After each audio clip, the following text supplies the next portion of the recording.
എന്നാ ഞാൻ ഇറങ്ങട്ടെ. ശരി. ഈശ്വര, ഈ നോട്ടിന്റെ ഒക്കെ ഒരു ഭാഗ്യം.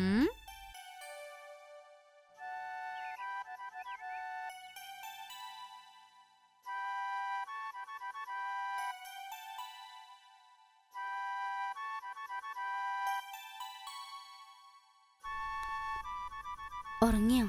ഇല്ല, ഉറങ്ങാൻ പറ്റുന്നില്ല. എന്തേ? ഞാൻ ആ നോട്ടിനോട് സംസാരിച്ചുകൊണ്ട് കിടക്ക. എന്നിട്ട് എന്ത് പറഞ്ഞു? എങ്ങനെയാ ഞാനത് തുറന്നു പറയാ? ഇത്രയും പ്രായമായിട്ട് നാണോ? പ്രായമായിട്ട് എന്ത് പ്രയോജനം ചേച്ചി?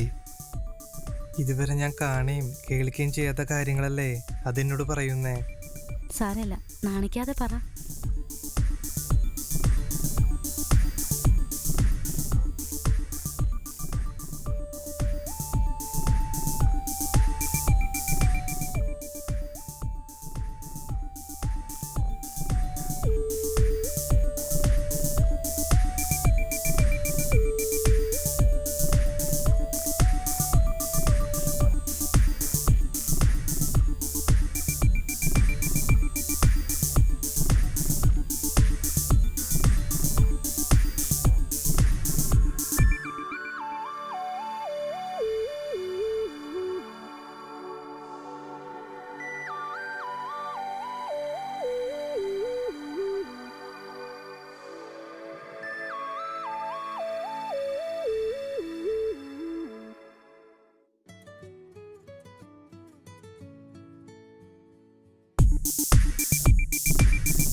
എപ്പ എത്തിന്ന് ചോദിച്ചാ മതി.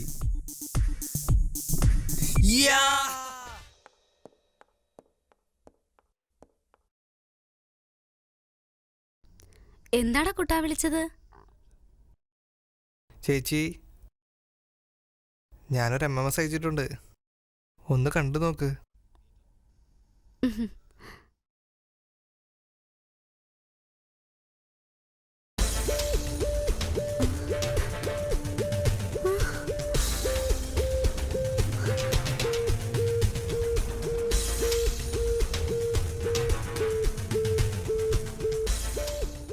എന്തിനാടാ നീ ഇങ്ങനെ ചെയ്തത്?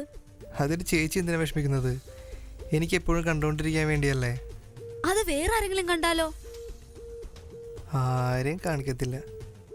രാത്രി ഒറ്റയ്ക്ക് കിടക്കുമ്പോഴേ എനിക്ക് മാത്രം കാണാനാ. വെറുതെ അത് കണ്ടോണ്ടിരുന്നിട്ട് എന്ത് കിട്ടാനാ? അതൊക്കെ ഉണ്ടെന്നേ.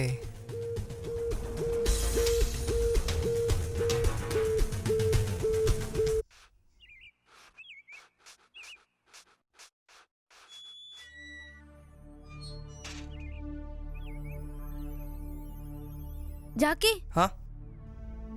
നീ എന്താ കോൾ ചെയ്യാതെ വന്നത്?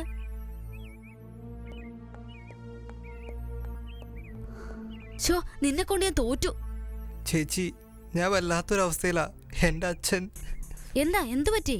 ശീവേലി കഴിഞ്ഞ് മുടങ്ങുമ്പോൾ കാൽ വഴുതി വീണു. കരിങ്കല്ല് ഭാഗ്യ നിലായിരുന്നു. ചേതന ഹോസ്പിറ്റലിൽ അഡ്മിറ്റ് ചെയ്തിരിക്കുന്നത്. ഇന്ന് വൈകുന്നേരം 4 മണിക്ക് മുമ്പ് ഓപ്പറേഷൻ നടത്തണം. കൂട്ടുകാരടുത്തുനിന്നായി 50,000 രൂപ വെച്ചു. ബാക്കി 1 ലക്ഷം ഈ ചുരുങ്ങിയ മണിക്കൂറിനുള്ളിൽ ഞാൻ എങ്ങനെയാ? ചേച്ചി, ഇതെൻ്റെ വീടിൻ്റെ ആധാരാ.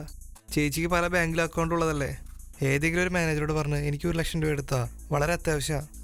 അത് ബാങ്ക് മാനേജറെ പരിചയമുണ്ടായി പോരല്ലോ. അവർക്ക് വീട് സ്ഥലമൊക്കെ വന്ന് കണ്ട് ബോധ്യപ്പെടണ്ടേ? അതിനൊക്കെ കുറച്ച് സമയം എടുക്കില്ലേ? ഈശ്വര, എൻ്റെ അച്ഛൻ. ഇവിടെ 1 ലക്ഷം രൂപ ഇരിപ്പുണ്ട്. പക്ഷേ അത് ഹസിന്റെ പെങ്ങൾക്ക് കൊടുക്കാൻ ബാങ്കിൽ നിന്ന് എടുത്ത് വെച്ചതാ.